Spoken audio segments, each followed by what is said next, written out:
So మేమేమంటామంటే కంపల్సరీగా అటువంటి ఏదైనా ఉన్నాయనుకుంటే ఎంక్వైరీలు వేస్తాము. ఎంక్వైరీ వేయడమే కాకుండా కంపల్సరీ రీబ్యాక్ కూడా తీసుకుంటాం. నేనే చెప్పాను.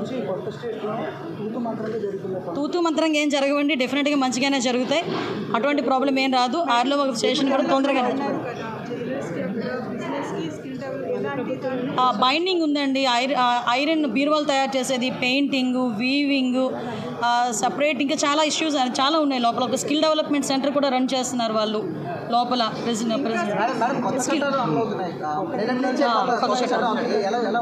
యాక్చువల్గా కొత్త చట్టాలకి అమలు అవ్వడానికి వాళ్ళు ఎప్పుడైతే చెప్పారో పోలీస్ డిపార్ట్మెంట్ వాళ్ళందరికీ కూడా ట్రైనింగ్స్ కూడా ఇవ్వడం జరిగింది. వాళ్ళకి దానికి సంబంధించిన మెటీరియల్ అంతా కూడా పంపించడం జరిగింది.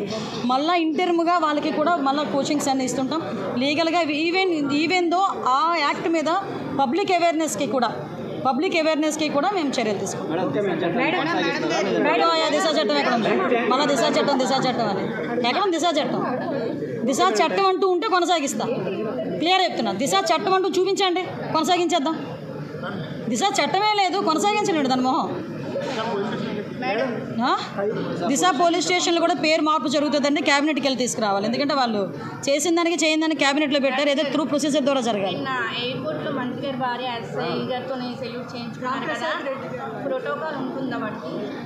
ఉండదు.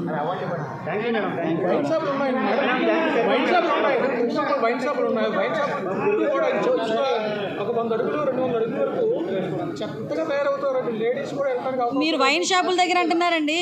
గ్రామీణ ప్రాంతాల్లో స్కూల్సే బార్లా తయారైతే సెలవులు వస్తాయి తెలుసా మీకు?